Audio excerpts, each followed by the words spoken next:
Gang, in a first for the RO podcast, today we welcome an artist. But this Picasso doesn't paint canvases or sculpt clay. You see, he's practiced in the art of raising humans.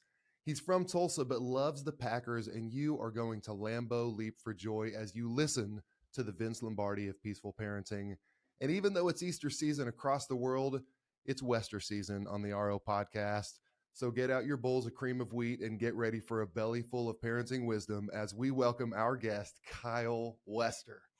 Wow, that was awesome. You basically summed up my life. We did it. Now, so we got to talk cream of wheat here. This is a real thing. You are the one. We've been looking all across America for the person who loves cream of wheat. I understand you love cream of wheat. I do. And Memphis, I think I mentioned you in the cream. Memphis had the best cream of wheat I've ever had. It was there's better cream of wheat in different places. Yes, I don't understand this. In Memphis, we stayed at the Pyramid, right? The big Cypress Lodge, and there was a restaurant called Sunrise Memphis, and they had a cream of wheat called the King's cream of wheat, right? So it was like they had bacon. They had coconut. They had like honey. I mean, peanut butter. Wait, is this all in one, or do you have your choice of all cream in of one? wheat? I mean, they had a Queens as well, and oh my god! And then I'll tell you, my favorite cream of wheat ever, though, beyond that, was I was in Siberia. I was on a trip in Siberia, and we were helping at a youth camp. This was like 25 years ago, and it was just like we had no showers. It was like we were barely getting any sleep. And then one day for breakfast, I wake up and the Russian people we're helping have this big pot of cream of wheat. And I was like, yes. Who needs a shower when you can just be showered with the goodness of cream of wheat? Right. How wonderful is that? Yes. Gosh, that is great. I had a little inside knowledge, a little help on the cream of wheat tip there for you. But we did. I kicked it off, and you are a science guy. So you're a licensed professional counselor. You and your wife, Sarah, you help kids, and you help in raising kids. You help parents raise kids. And so you're such a specialist in that. But I'm curious, being a science guy, you talk about the art of raising humans. Will you tell us a little bit about maybe even how you came? I love that title, The Art of Raising Humans. That's your podcast title. And it's a lot of the basis for your practice. So will you tell us a little bit about yourself, a little bit about your practice, and how you kind of landed on that, The Art of Raising Humans? Yes. So Joey, we fell in love with that name simply because we feel like parenting is an art form. What I mean by that is I think a lot of experts in this field like to just tell a bunch of techniques, right? And techniques are important. They talk about a lot of theories, right? And sometimes parents hear all that and they think it's doing parenting the right way. It's about finding what is the exact right way. And they're always afraid of like messing up or doing the wrong thing. And there's a lot of shame around it. Whereas I think what's beautiful about art, it's about creativity. And when you really have confidence in your parenting, yes, you have some theories in there. You understand better child development. I mean, there are things that need to be taught and need to be coached, and we do that with parents. But the goal isn't for anybody to parent like me. The goal isn't for them to go, how does Kyle and Sarah do it? I want to do it like them. I mean, like there's ways in which we are modeling it that I think are super healthy. And I definitely think there's ways other models that are really unhealthy. So for sure, are those things. So it's not like just do whatever, but it is once you get some confidence and you understand how to connect with your kid, and you really like, Joey, you have you don't just have one kid, you've got multiple kids, just like we have 3 kids. Each kid is unique in the way in which I use those techniques, right? And so I through the connection, through the understanding of the little human I'm raising, then I can be creative. And so like a great example of that, Joey, would be, the way my wife shows empathy is your classic, like the kid is upset and she's like, oh my gosh, she's just like some of the really good ones in this area, like Dr. Markham or Dr. Bailey or these kind of people. She'll just like talk to the kid and the kid will start to cry. And I tried that, Joey, and it was like, it wasn't working. Like it just wasn't working. I felt like I was trying to be her or be one of these other women experts, right? And instead I was like, you know what, that doesn't feel like congruent. So then I found other guys who would be like, hey, you look really mad right now. why don't you grab a pillow and let's have a pillow fight? So then we just Yeah. doing the pillow fight. Or you look really anxious. I'm going to pick you up and shake you upside down to get all that anxiousness out of you. Right. And that's Yeah. something my wife would never do. And, Mm. I found the creativity of just saying, who am I as a dad? Who is Sarah as a mom? How do we show empathy in this moment? And it's going to look different, but it's going to have the same outcome. Meaning, in this moment, we are going to connect with the kid, help them regulate that big feeling, and then be Yeah. able to learn from this moment. I love that. And you said something almost in passing that I think is maybe worth kind of scratching on for a second, which you talk about parents getting some confidence. Yeah. And I think that a lot of parents, our kids look at us like we should know everything, but you know this, I know this. We're first time parents, all of us. Every Yeah. single parent I've ever met is a first time parent, right? Yeah. And so will you talk about what that looks like? Maybe how when if parents are feeling unsure about am I doing this technique right? Yeah. Am I how do you gain that confidence? And then maybe how do you kind of walk in that confidence? You talked a little bit about there walking in the confidence, but how do you gain that confidence and move from unsure into confident parent? I mean, to me, I think the way we did it, Joe, was with other people, right? Meaning, like, Mm, we reached out to other, like we had no model when we were saying, "Hey, we're going to get rid of any fear-based or shame-based techniques." Why? Because we don't like it when anybody does that to us. I don't want a yeah. boss who's scaring me to do what they want me to do. I don't want a boss that's shaming me to somehow be. So Mm, we knew we didn't want that model, but somehow we were who's doing right. this? So there was a lot of uncertainty and fear of, like, are we Mm, screwing up our kids? Are we yeah. going to raise up these entitled little spoiled creatures that Right. just Yeah. think the world revolves around? And we knew we didn't want that either. So that's where Mm, we started, like, obviously through reading, I mean, learning new yeah. techniques, but then making relationships with some really Mm, great experts in this field. And so there was so many times, Joey, where Sarah and I, there's something happened with one of the kids, especially maybe my oldest, Abby, who was like a huge fireball of energy and emotion. And it'd be like, I think we should do this. And she would say, I think we should do this. Or, you know what? I don't know which way we should go. Let's contact this person that we know has been doing it the way we want, right? And mm. then every time, Joey, unfortunately, my wife was correct. So it was always like the 100% of the time. Sure. the expert would say, "Oh, Kyle, I hear what you're saying, but the way Sarah was wanting to do it was more healthy." She's And so right the whole way. I think in almost every area, Joey, every area, even like as we're doing podcasting, right, is like my Hmm. confidence in podcasting came from practicing it, but also seeking out the wisdom of other people who are doing it the way I want to do it, right? Like Yeah. watching people succeed at it and saying, how can you help me do this better? And I really, that's I want to just pinpoint that, because Yeah. it's the shame that keeps so many Mm. parents from doing that. Shame is that barrier that says, I reaching out for help on that. I should know what I'm talking about. Like, we should know how to be parents, and yet it's the hardest thing you're ever going to do. Why Yeah. should you know how to do it? Reach out, Right. get help for it. And maybe that's a good. I'd never associated that word "should" with shame, but there's a real connection there, isn't it? Yeah, Just when you start saying the "should," that's and I've heard people say before, which I love, "Don't should your pants." yeah, That's yeah, yeah. just stay away from the Well, shoulding because that when ties to shame. one a famous psychologist will always say, "Stop shooting on yourself." Yeah, I love it. And it's totally true. And because it does tie back to shame, which then ties to identity. Yes, I feel shameful, so I am a bad parent. yes, Versus, I mean, you look at voices like Dr. Becky today saying, like, yeah, talking about like, I am good inside. And so you kind of separate the action from the yeah, person. And then yeah. when you get that identity, and it makes perfect sense. So, real quick, and I know I'm rabbit trailing here, but even on shame, what are a couple things for parents if you do feel shame? One, I know it's recognizing, Yeah, even if yeah. it's just like a little micro shame. What are a couple maybe quick little thoughts on how should parents when they recognize shame, confront that and begin to kind of diffuse that? Okay, great. Well, first of all, I'd say I want to expose it, right? So Yeah, I love it. Like, can I give you a quick way? So sure. shame for me, I just want to share my own personal of the problem with shame for me was, Joey, and I think a lot of parents, I didn't want to keep yelling at my kids.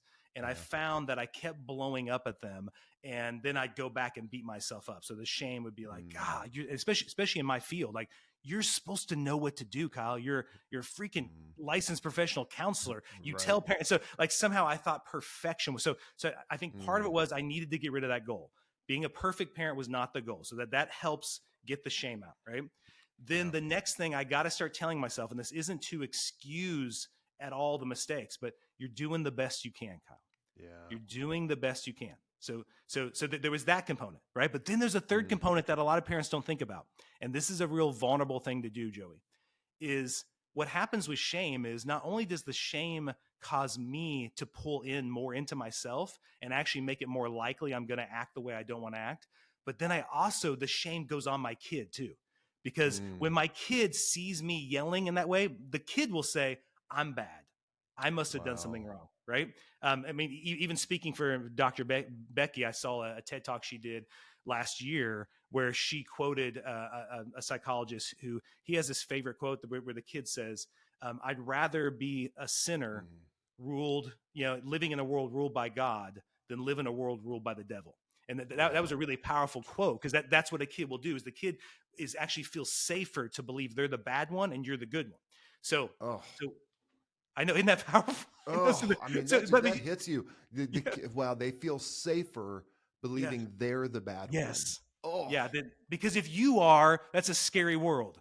It's better if I yes. am, right? And so a technique I love to do that I think really changes the dynamic of shame, Joey, is after I've blown up with one of my kids, I will follow up with them. And I encourage every parent, if you're not following up in a Mm, way, the follow up isn't a lecture. The follow up is for you to come back and for you to come closer together. So for those who can't see me, I'm putting my hands together instead of us mhm, pushing each other further apart. So the mm. conflict is a moment of growth and intimacy to dispel the shame and become closer together. That's what I want the conflict to be. Ugh, So I'll come back, Joey.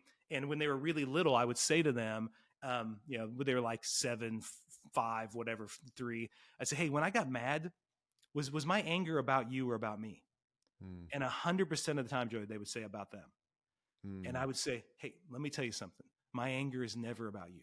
My anger Wow. is always telling you about me. And then they Mm, would look confused. And I say, can I tell you what it says about me? And mm. they'd say, what, Dad? It tells you I was afraid. And they'll Wow. say, you were afraid of what? I was afraid that I was losing control of the situation, or I was afraid that I was powerless to change what you were doing, or I was afraid that my voice no longer mattered to you. And so I felt like I had to get bigger, stronger, and louder to then control that moment, you know? Mm.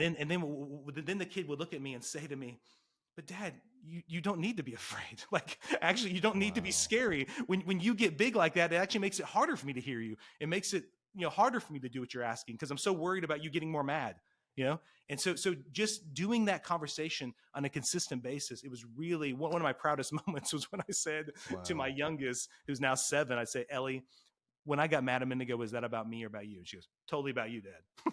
I was like, yes. Oh, that's so great. Well, I mean, I think parents should take comfort in everything you just said. One, you're one of the top guys in doing this and you blew up your kids. So take a little comfort Yes. there. You're in good company. Yes, But then totally. if you've done that, you're halfway there. Yeah. You're halfway there. The first part is the mess up and then the second part is the cleanup, right? So Yes. you're halfway there to really getting closer. So what a Yeah, and well, again, I just it's modeling redemption, Joey. It's mm, modeling redemption. A friend of mine mm, once said to me, I came back from an anniversary trip with my wife, and Abby, my big fireball, was maybe like 4, and but she kept waking up every night on this anniversary trip, and I was so tired and I was so right. mad, and so I came back from that trip. How was the trip? And I said, it sucked, man. And he's like, why? I just Mm, blew up on my daughter like several times, and he said, okay, mm, but did you go back and tell her like tell her you're sorry and ask her, oh yeah, mm, I did all that. I mean, he's like, oh, well, okay, I figured you would, but isn't that good? Like, what's good about that? He's like, you just showed her redemption. Like you mm, modeled to her what it means to mess up and redeem something. Like, Kyle, if you did it perfect all the time, how would she ever know what that looks like? I mean, think the wow. pressure you put on her. So actually the fact that you messed up and then came back and redeemed it, oh Mm, my goodness. And he like teared wow. up. He had like tears in his eyes. And he's like, how else could she have seen that? What a cool weekend Gosh. you had with your daughter. What a neat message for, and again, you have teenagers. You have your oldest is a teenager. Is your 14. second a Yeah. teenager? Yeah. Okay. 14. And then my second's 11, about to turn 12. Okay. Yeah. So we have teenagers as well. And what a neat message for people who are maybe young in their parenting journey, or really, frankly, at any stage in their Yes. parenting journey. I'm thinking about this, how I can apply this now, even with a 15-year-old and 13-year-old. But for young, man, what a head start we can get just by this alone, just by that shame message.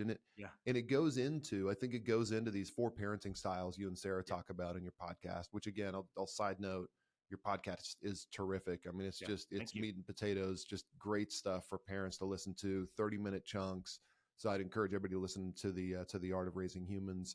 But will you talk, maybe touch a little bit on the Yeah. first 3 parenting styles, but then I'd love to stay in that upper right Of course. quadrant. Yeah, yeah. So if there's any listeners, this is a fun thing I always do when I'm coaching parents, Joey. I'd ask them just to draw like a big plus sign on a paper as they're listening. So they can draw a big plus sign, and basically that middle line that you have in the plus sign. So the vertical line is going to measure expectations. So the top of that line is high expectations. The bottom of that line is low expectations. And then that horizontal line is measuring the support you're giving your kids. So emotional, financial, just time, energy. And so on the far right would be high support, far left, low support. So what I love about this quadrant approach is helping parents, Joey, expand their understanding that there's not just 2 ways to parent, because too often parents are in one category or the other. And I don't know about you, but I think my parents feel like that was the only 2. Either you were dominating or the kid was. And it's this really dichotomous approach to parenting that isn't helpful. So I want parents to be creative, like the Art of Raising. Think and imagine of a different way. It isn't just these 2. So when you're giving low support, you have low expectations. That's just neglectful parenting. Now, most of your listeners probably are never there, but we do get there times when we're stressed or we're overwhelmed, we're tired, we're sick, right? And we're just thinking about ourselves. We're not really supporting them at all, or whatever the kid wants to do. I'm not feeling well. I don't care. Whatever that might be in those moments.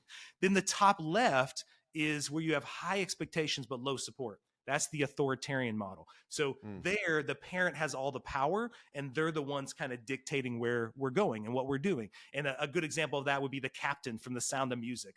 I watched that again this past couple of years. The captain, he's a great dad, right? But he's a dad who's his kids don't open up to him. His kids don't tell him things because they know if they mess up, dad isn't going to support him. He's just going to get mad. Then you've got the bottom right, which is where other parents think. They think either you're authoritarian or you move down to the high support, low expectations. That's the permissive parent. And I'll tell you, Joey, this causes a lot of problems in marriage. Is you typically have one who's in the authoritarian, the other one who's in the permissive. And what happens over time is the authoritarian parent is judging the permissive one as being too soft and and the permissive one is judging the authoritarian as too hard. And the problem with these approaches, Joey, is they're all based in power. So it's all about me either using power to control you or the kid using power to control the parent. Wow.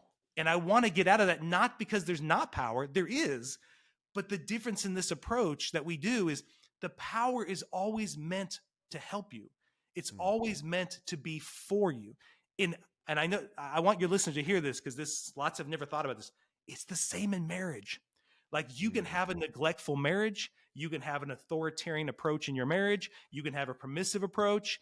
And what does that look like? Well, it looks like my wife doesn't do what I want, so I get mad at her and I yell at her. I give her the cold shoulder. Then finally she relents and does it.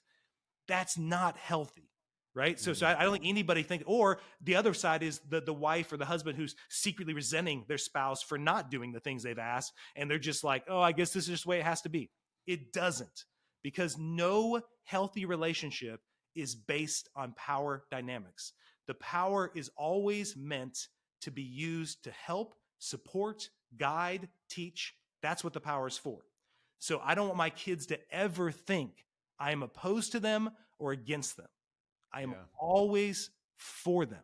So my big, strong muscles, my intensity, it may look like it's against you. And at times I may believe I need to turn it against you, but that is a lie. I do not. It is always meant to help you. Okay. So those are the first 3. Yeah. So the top one is where we want to help clients go, people we're coaching. And that's where I'm giving high expectations, but high support. So Joey, I'm telling you, any listener, I have high expectations. Like one of the expectations I have is every place my kids go, I think that place will be better because they're there, right? Love Like that. that, they will be an asset in every situation. Okay. They will not be a deficit. They're going to come in and bring all the best of them to the, and if that's not happening, I just need to support them to help that happen. Right. So that's how high my expectations go.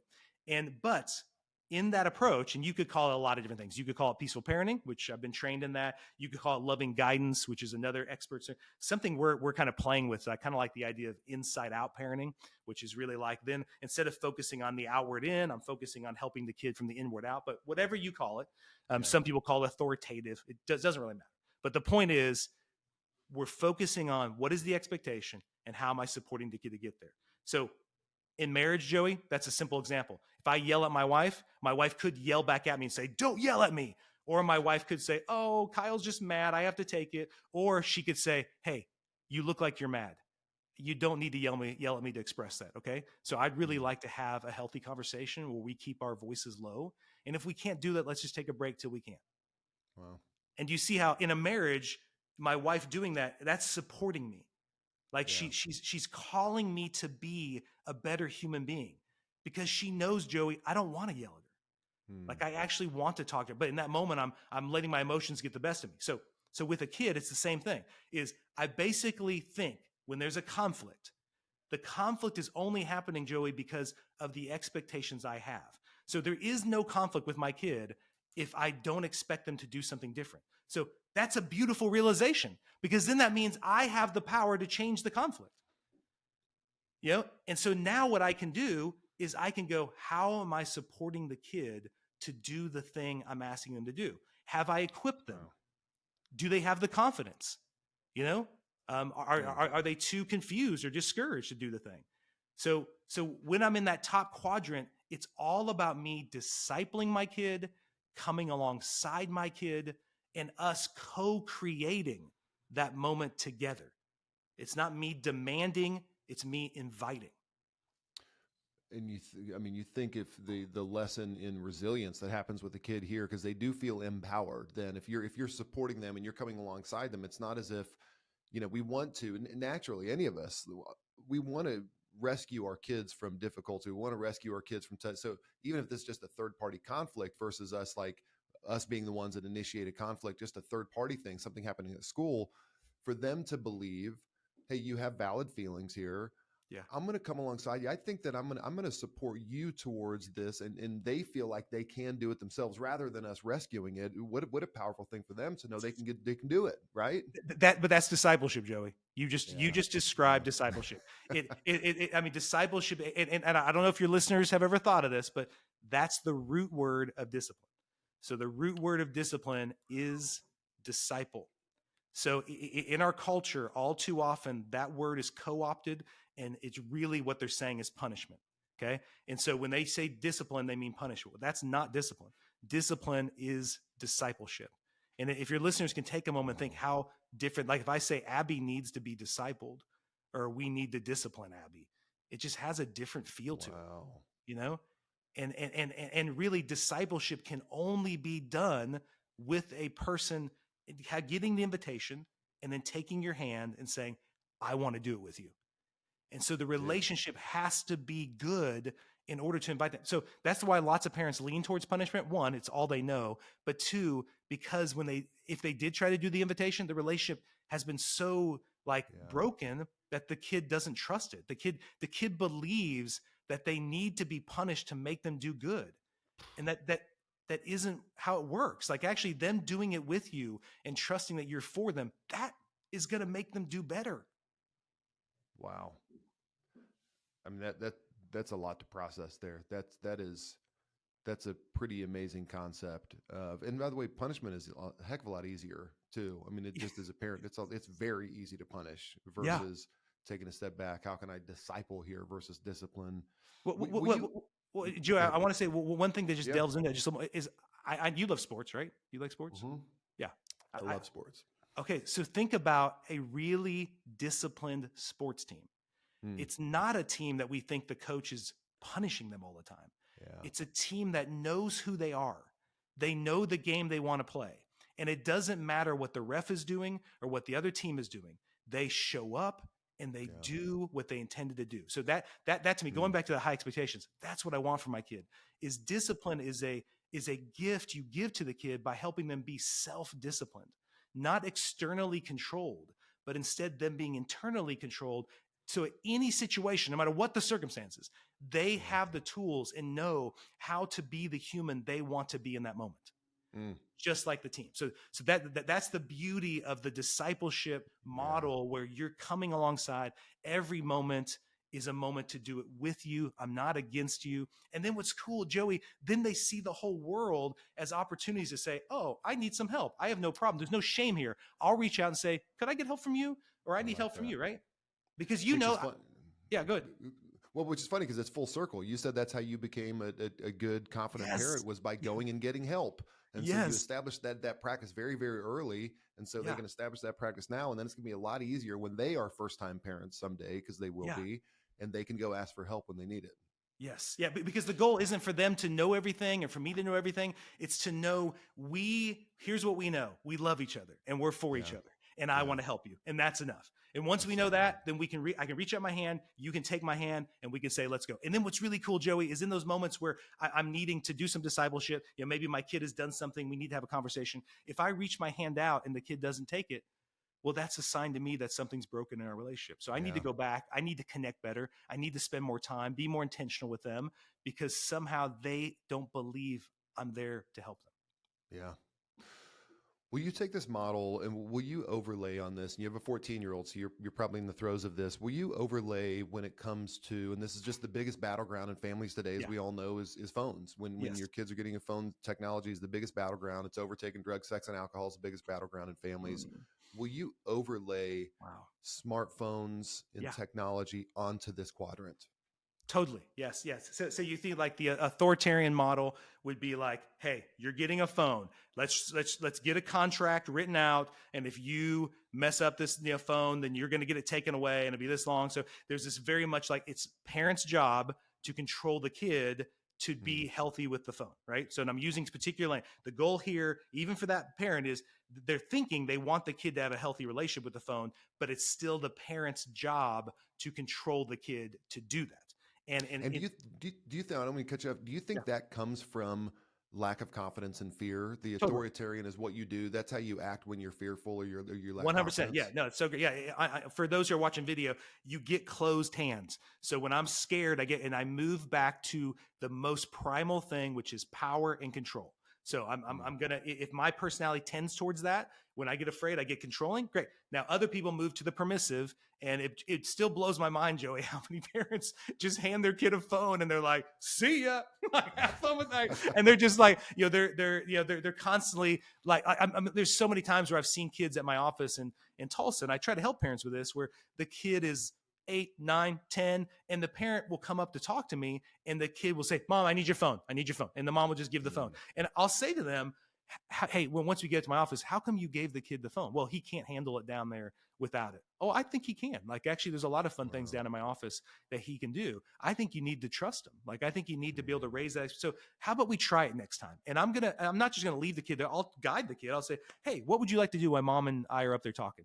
And I'm going to give the kid some things to do. And you find almost 100% of the time, Joey, the kid can do it. The kid actually is just using the phone because that's the tool we think we have to give the kid, because our expectations are so low, the kid can't handle. Like I remember a time when the kids were little and we were still figuring this out, where we were at a restaurant and my youngest, I looked over, my youngest was on the phone. Abby at the time she was on the phone. She was maybe 5 and Brendan was 2. And like, she was on the phone doing some kind of little game. And I just said to my wife, "How come she's on the phone?" And she said, "Well, because I'm trying to take care of the baby. Those two are that you're talking to your brother." And they're just like, "Okay, listen, just ask me. I'll stop talking to my brother. I don't want them using the phone as an escape, because this is not going to happen." Like, I'll guide Abby to go talk to her cousin. She did. And so the whole situation was great. And we just as a couple, made like a commitment to each other that we are not going to use devices to somehow escape these difficult moments. Wow. We instead need to be more present and more connected. So flash forward that to a 14-year-old. So what we wanted to do, we had no idea, Joey. Once again, we've talked to experts, we've read books, but we'd never done it ourselves, so it was all new. So the goal wasn't to be perfect. My daughter wanted a phone, so I wanted to figure out a way to co-create this. So there is a great book that I really enjoyed called Screenwise, and Sure. on Screenwise, she talks about not being laissez-faire or not being overly controlling, but teaching them how to be healthy digital citizens. How are they going to use this tool? Like, it's your job while you're with them to teach them how to have a healthy relationship with the device. And all Mm. this device is, this phone is just a tool. It's just like teaching them how to use a hammer or a drill or anything else. So what we did, Joey, that so far has worked fantastic. So far has worked I like how you fantastic. said the so far. That's good. Yes, it's so far. So I'm not saying we got it figured out and solved, but here's what I'm saying. It sticks to the high expectations, high support, inside out parenting idea. Is said to my daughter Abby, "Hey, you want a phone? Okay, I love that. I think having a phone is important, and I want to help guide you with that. I want you to write down for me, take a moment, and she took a few weeks on this. What are all the positives that could come from having a phone in your life? What's all the ways Mm. this tool could help you and benefit your life? Second, what are some ways it could hurt you? Like, I want you to take a moment and think, how could it be hurtful in your life? What damage could it do to your relationships and to your mind and all these kind of things? Or what ways have you seen us as mom and dad handle it in a negative way? And then the last thing is, and this is the important part, what boundaries are you going to place on your Mm. relationship with your phone? Wow. What boundaries are you going to? So she took a few weeks. She put that together. She came down, and it was beautiful. I mean, like, she talked about all the positives. I couldn't argue. All the positives were true. Like, there's all these ways she can. All the negatives, she hit them on the head. Like, even ones where at times it's been negative in our lives, right? She pointed, and then she said, "Here's what she said that blew me away." And this is why I knew I was ready to give her a phone. She said, "Dad, I don't want any social media on my phone." Wow. I was like, "Okay, I love that." Then she said, Yep. "Dad, I want it downstairs every night, plugged in downstairs, not in my room." Right. Great. I want you guys to have the freedom to give me feedback when you think I've been on it too much. Mm. Okay. She said, but I said, "Do you want us to put a time limit on it?" And she said, not at first. No, I'd like to see if I can manage it myself. But if I do have a problem, then we can try that if we need to do that. Mm. And then I added this. I said, "Here's 3 things I want to add." I love everything you said, Abby. One, I always want you to be free. I never want you to be a slave to it. Okay. Yeah. So I think my job as a parent is to guide you towards freedom. And if I see it enslaving you, we may need to say, let's take a break for a bit. Right. She goes, "Okay." Second thing is, I never want to see it hindering your relationships. Yeah. So what I mean by that is, if your younger brother and sister are seeing you on it and they feel like you're not spending as much time with them, or are you open to them saying that and articulating? And here's how I'll know you're open to it: is you're not going, "Oh my gosh, I'm not, like, get off my back." Like I said, like, you're willing to receive it with open hands, not saying their version is factual, but I'm just saying that's their perspective, and I want you to be open to hearing it, right? And she said, "I am." Last one is, I want this tool to always be helpful to you and not hurtful to you. If it ever begins to get Yeah. out of balance to where it's hurting you more than it's helping you, I want you to trust me that I will shine a light on that, and we will need to, once again, maybe take a break for a bit. Right. Mm. And she was like, "That's cool, Dad. I want to do that." So that's when Yeah. I was like, "Yes, let's get on this journey. Yeah. Let's check. There were some check-ins. Let's check in once a week, see how we're doing." So for the first year she had it, we checked in weekly. How do you feel like it's going? Do you feel like it's helping you more than it's hurting you? Do you feel like you're keeping to the boundaries you said? And she was able to feel this success and, like, feel that it's not controlling her. It was actually fun, Joey, for her to come back and be like, "Dad, last week I was on it less than the week before." And she was like, "I'm proud of it." It was Wow. telling her. Yeah, she was keeping track of those minutes, not in a shaming way, but in a way that she was using it to develop that muscle of self-control. What I love, there are a couple things that really jump out to me there, Kyle. You just described such a co-creation between you and your daughter. I mean, you co-created that. You allowed her to, one thing you could, if you look through the quadrant, the permissive parent would say, write out your rules and whatever you say goes. Yeah, The yeah, author- the exactly. author- That's good. Yeah. the authoritarian dictates it versus, hey, give me your thoughts, and then it becomes hers, and Yeah. then you added in a couple more, so you co-created that moment with her. Yeah. And I've heard Andy Stanley say this. He talks about it in a marriage, particularly when your hopes become expectations, then the other person can only disappoint you. There's no way, there's no upside beyond when it becomes an expectation. And Yeah. so by her creating that, it added joy into that relationship with her phone and into that journey, Yeah. as opposed to if you would have just laid down a list of laws and she would have achieved all of them, it would have been like, well, yeah, you're supposed to do that. Those are my Yeah. expectations, right? Yeah, yeah, What? well, yeah. And then what I love about it too, if you see that quadrant, I started inviting her into doing that quadrant for herself. Mm, She was creating her own expectations on what she wanted in regards to her relationship to technology. And then she was asking for ways to support her to then be successful with it. wow. So inevitably, that's what I want to guide the kid to. So if I'm ever helping a teenager, I do that same model with them. And I'll say, you seem really mad at mom and dad.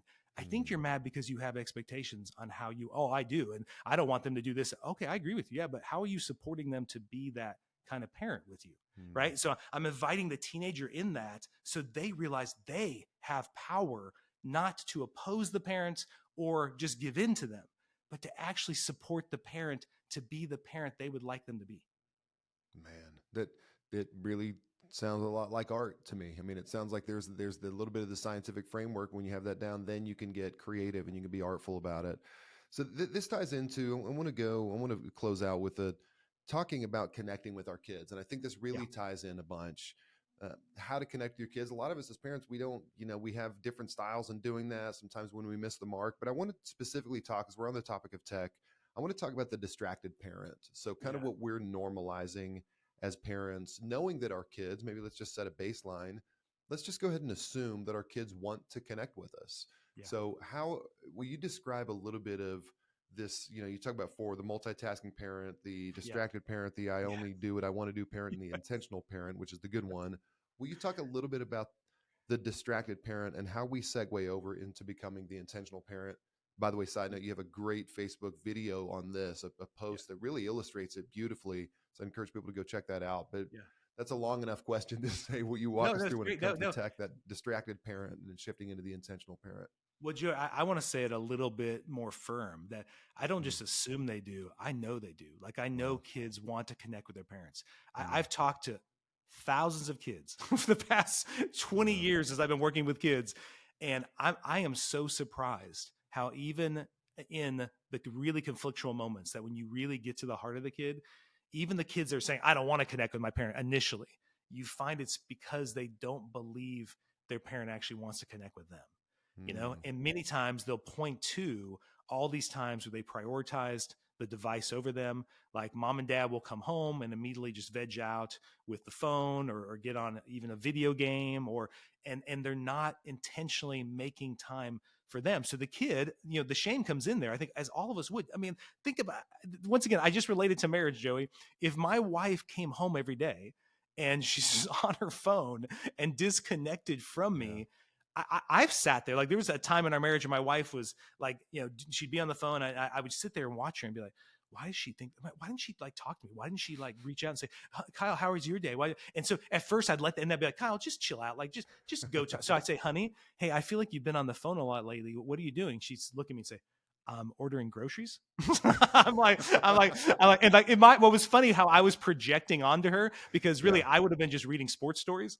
I Yeah. would have just been Exactly. like, Yeah. and Right. she's like, I'm buying clothes for the kids, Getting something Kyle. done. Yeah. Yeah, so, Exactly. but in my mind, I was thinking, no, she's just avoiding me. She's just like, Wow. so you'll see this dance happen where the parent has for lots of years, they have disengaged from the family because of Mm, shame. They've come home and it's not a place they feel successful. It's not a place they get filled up. So they come home from work and they're just biding their time till they go to bed. And wow. so they're constantly doing other things. So the kid sees that and the kid thinks it's about them. The kid thinks that dad doesn't want to spend time with me, that dad, every time when dad does get out the phone, he's just mad at me. And it's really like the kid begins to go, maybe this is better for us, that Mm, we both just disengage. And you've seen it, Joey. I'm sure kids from an early age, where right when they get in the car, like dad's doing his own thing, the kids put on their headphones, and mm, like even in the car, one of the best times to connect with them, it's all about distraction. And mm, really it's a misunderstanding. Going back to the science, it's a misunderstanding of the science, that the science does not back that up.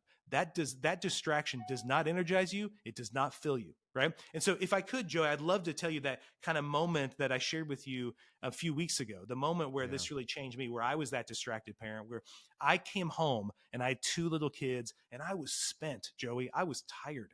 And I had bought into this idea as when I was a single guy that playing video games or like getting that was going to fill me up. It was going to give me the energy, right? I just need some time. Just need some time to decompress, right?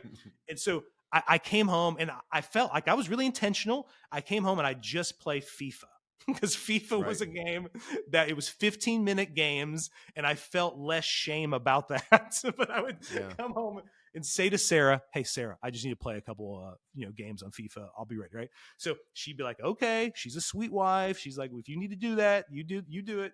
And I thought it was going to energize me. I thought it was going to make me be more connected to my kids because when I turned it off, I would be more ready to love on them.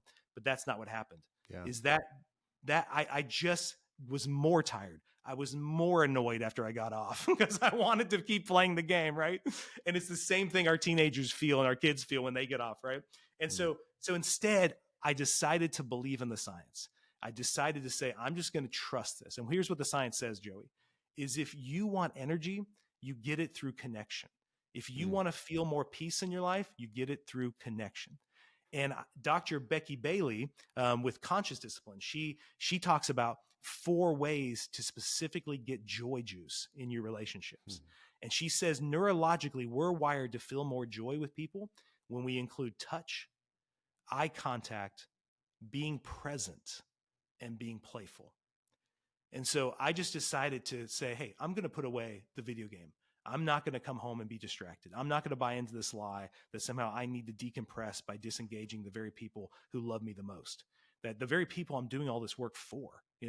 So I decided to come home and I'm just going to do stuff that includes those 4 things. So it was hard. I had to sit in my car and kind of get my mental state and be like, you got this. Come on, Kyle.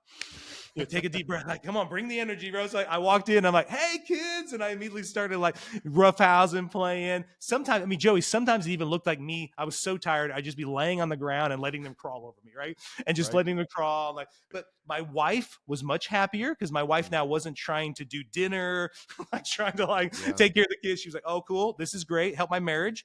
But I found after 30 days of doing this, just did it for 30 days, I actually didn't even think about the video game system anymore. Now I was actually looking forward to coming home and engaging them. And Mm. so this went on for a year, Joey. I'm like, if it worked for 30 days, for a year, then I sold the video game system. I got rid of it. So, Wow. and that was roughly 12 years ago. And Wow. we had never had a video game system in the house since then, Amazing. uh, until we got a Nintendo Switch. So we got it. But even with the Nintendo Switch, Joey, and we got the Nintendo Switch, had a family time together, and just like I did with Abby and the phone, we co-created what the Nintendo Switch was going to be in our family. Yeah. And, Man. and and so, but up until then, I did not buy in to needing a device or needing the distraction, because for every distracted parent out there, the message the kid is receiving is you value it more than you value them. And then Wow. what it's modeling to them is there will be a point where they will return the favor. They Mm. will value their device over Yeah. you as well. And then what that leads into, Joey, is a bunch of power struggles of parents then taking the device from the kid. And I tell parents, all you're doing is buying into that whole belief system, that now you're saying to the kid, I believe you think the device is more important to you than us. And the Mm. kid will start going, yeah, it is. It is more important. And Yeah. it's not. It's not. That Wow. kid that kid would rather be enjoying you and be enjoyed by you than play any device. Gosh, that's so true. I'll tell you, I haven't shared this with you. You and I had a pre-call a few weeks ago, and it was on a Friday. My wife and I Yeah. had a date that night, and you said the touch, eye contact, being present, and being playful. So we had a date night that night, and candidly, we were a little bit not in a super happy place with each other in that Yeah. particular Yeah. week. I'd been traveling a little bit, but I said I'm going to go into this with those 4 things as we sit across the table at dinner. um, Touch, eye contact, being present, being playful. It was probably, Kyle, the most deep conversation we've had in years. It was, I mean, it was a real, like, actually kind of a breakthrough moment. It was Oh it man. was one of the best date nights of our entire lives. And Wow. I do think it comes back to that intentionality between when she's talking, put my hand on her arm, Yeah. you know, eye contact, being present, making jokes, being playful, kind of, Yeah. felt like we were dating again. And so Yeah. it's a there's a little bit of magic to what you just said, and I hope Yeah. people really internalize that. So Well, it's well I hope people do it. Like Joey, yeah, 100%. When I do it in my marriage, it works every time. My yeah, wife does not get mad when I come from work and rub her back and look her in the eye and say, "I missed you today. yeah, I missed you today." She's never disliked that. She's yeah, always liked it, right? And then here's what I found was I noticed. Here's the opposite side of that. When I was mad at her, I noticed how hard those four were. interesting. Like, That's like very interesting. I was more apt to be on my phone and distracted. I was Yeah, more apt to not make eye contact with her. I was less apt to be playful with her, right? And I mm, didn't want to touch her, yeah, right? So yeah, so I want people to notice that what's at the core of that anger is shame. It is shame, and that's why you're disconnecting. And that's yes, why. So when the kid is also disconnecting, it's the shame. And what is the shame? That I'm not good enough for you. You'd rather spend time with somebody else. mm, You seem to enjoy doing that other thing than you do enjoy being with me. I mean, yeah, and Joey, we feel that as adults in our oh, for marriage. sure, So why wouldn't our kids feel that way? yeah. Well, I think we fellas have a tendency sometimes to overcomplicate things, overcomplicate our marriages, overcomplicate our us being dads. And so this is for everybody, but just for maybe the guys out there, what if we just started there tonight in any Yeah. interaction with your kids, with your spouse? What if we just began with this? Sit in the car, pump yourself up like Kyle did, and begin with touch, eye contact, being present, being playful, and let's just see. Let's just have Yeah. a little experiment here because I think it'll do some pretty dramatic Yeah, things. yeah. Do it for 30 days, and I want Yeah. you to notice how your inside changes. Meaning, you Mm, feel like your perspective of these little kids and your wife shift. You start to see them in a more positive way. And part of that pumping up, Joey, is just me sitting in my car feeling gratitude that I yeah. get to come home and I get to be with these people. And Mm, not everything is perfect, not everything is going to go great, but I get to be with them. And that my life would really be dramatically different if they weren't around anymore. And mm, so just taking that moment to just sit in that truth then allows me then to turn towards them and engage them and connect with them in an intentional way. And I'm telling you, Joey, I mean, the kids can feel it, man. The kids can yeah. feel it That's when so you come true. home and you're ready to see them. I mean, I know about you, Joey. When your kids were little, nothing felt better as a dad than when Oh, you came home and the kids were like, "Dad, Dad, Dad." the Like best. it works the Yeah. exact same way on that. When I come home and I say, Mm, "Kids, oh my gosh, I'm so excited to see you," that feels really good. You yeah. know? That is beautiful. It really, really is. People are going to want to get a lot more Kyle Wester in their life, Kyle and Sarah Wester. So where can they get more Kyle and Sarah Wester in their lives? Yeah, so obviously we'd love for them to go check out the podcast, the Yeah. Art of Raising Humans podcast. We have a lot of content there to help support you, but also go to our website. So the website is parentinglegacy.com. And what we do, Joey, is throughout the world, we're helping parents coach parents. Mm, And it's so what we're coaching them on is really to create these type of relationships that many people have never heard of this other option. They've never heard of a way to co-create. They always think either the kid's ruling or I'm ruling. And I want to help families change that. So if they go to parentinglegacy.com, they can reach out and we can set up an initial, phone call and kind of see if they're a good fit for that kind of style of parenting that they're wanting to do, and they can right. get more information. And then I love to journey with these parents because really, just as a side note to that is really, I think every kid I meet is secretly hoping not that their parents would be different or change, but that they would be willing to ask for help, that they'd be willing to say, "Hey, things aren't the way I would like it to be. I'm doing the Yeah. best I can, but I would like some help from somebody else who could help me do it better." And that's all we love to do is just help you be the parent that you really want to be. That's beautiful. Kyle, thank you, my friend. I appreciate you joining us. Everybody go. We'll put all this in the show notes, but thank you, man. Thank you very much for what you're doing, for your message, and for joining us today. Thank you for having me on, Joe. I appreciate it.